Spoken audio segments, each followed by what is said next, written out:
जय हिंद मित्रांनो. काल मोदी साहेबांनी जी विधान केली, पेट्रोल गाडी डिझेल गाडीचा वापर कमी करा, सोने 1 वर्ष खरेदी करू नका आणि खाद्यतेलाचे प्रमाण कमी करा. मोदी साहेबांच्या सर्व गोष्टीला सहमत आहे. देश संकटात आहे तर आपलं काम आहे देशासंग उभं राहणं. पण साहेबांना एकच रिक्वेस्ट आहे, जी इलेक्शनाला पैसा खर्च होतोय, एका मताला 5-5 हजार 10-10 हजार, तर ते देखील बंद करा. कारण हा देखील देशाचाच पैसा आहे. आणि दुसरी गोष्ट म्हणजे एखाद्या मंत्र्याच्या ताफ्याबरोबर 15-15, 20-20 गाड्या जाते त्या डिझेलच्या पेट्रोलच्या, ते देखील कमी करा. कारण फक्त मंत्र्यांनीच देशसेवेचा ठेका नाही घेतला. का म्हणतो ते इच्छा, देशसेवेचा ठेका नाही घेतला मंत्र्यांनी म्हणतोय, आम नागरिकांना नाही. कारण आम नागरिक 10 गाड्या घेऊन चालत नाही कुठं, आणि ते बी सरकारी खात्यातून त्यांना गाड्या भेटतात. सगळं काय ते देखील कमी झालं पाहिजे. आणि दुसरी गोष्ट, आम नागरिकाकडं 1.5 लाखाचं सोनं घेण्यास एवढं पैसे राहिलेच नाहीत. 10-20 हजार पगार असतो, त्याच्यात घर चालवणं मुश्किल होतं. कधी सोने घेणार ते? त्यामुळे सोने बी काय खरेदी करू शकत नाही. आम नागरिकची बात करतोय. पण शेतकऱ्याची तर अवस्था बघतायच, सांगायची काही परिस्थिती नाही. 5 रुपये 2 रुपये 4 रुपये कांदा किलो चाललाय, ही अवस्था शेतकऱ्याची आहे. ठीक आहे. हां, खाद्यतेलाच्या गोष्टीवर मी तुमच्या 100% सहमत आहे. कारण का, खाद्यतेलामुळे शरीर खराब होतं हे आम्हालाही माहीत आहे. आणि त्याचा जेवढा कमी प्रमाणात वापर कराल तेवढं चांगलंच आहे. ह्या गोष्टीवर मी तुमच्या 100% सहमत आहे. पण बाकीच्या गोष्टीवर सहमत आहे, पण ह्या बाकीचे जेवढे बी इलेक्शन येतं तेव्हा पैसा खर्च केला जातो, नको त्या गोष्टीवर पैसा खर्च केला जातो.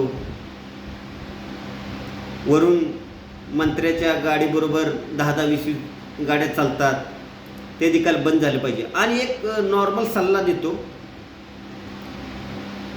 एक दिवस सरकारी नोकरनी ऑफिस टू घर सायकलवर प्रवास करायचा. मग तो कलेक्टर असो या कुठलाही सरकारी कर्मचारी, म्हणजे मंत्री संत्री सगळं काय, ऑफिसला जायचं सायकलवर.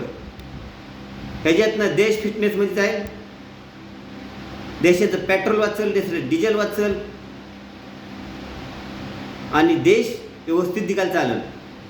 फक्त 1 दिवस द्यायचा आपण, आठवड्यातनं 1 दिवस, 5 days वर्किंग डे मधला 1 day हा द्यायचा आपण. वाचवण्याचा प्रयत्न केला तर काही वाचू शकतो, पण आपण करत नाही. बघा तरी प्रयत्न करू, 1 दिवस 1 day ठेवा, ऑफिस टू सायकलपर्यंत जावा. पण तसं नाही, आपण फक्त भाषणं ठोकायची, बाकी पुढं काहीच नाही.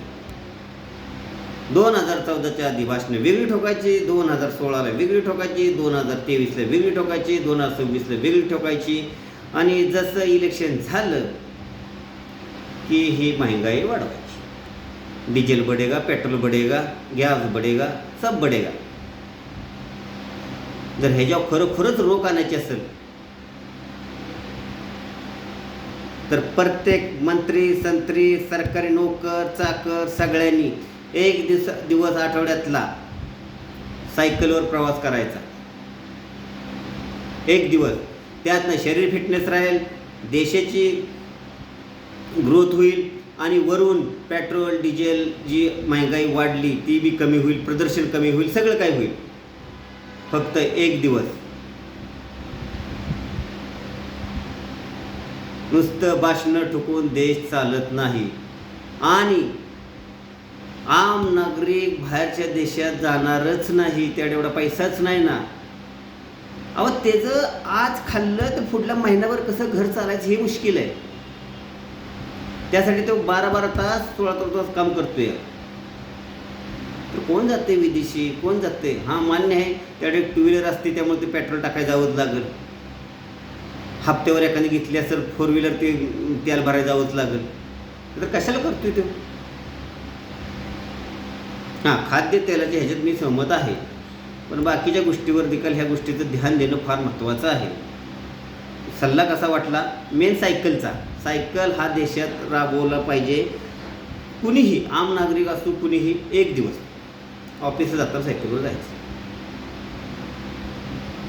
सल्ला कसा वाटला पक्का सांगा. आणि मोरे सरकार HUM चॅनलला लाईक करा, कमेंट करा, शेअर करा, सबस्क्राईब करा. जय हिंद.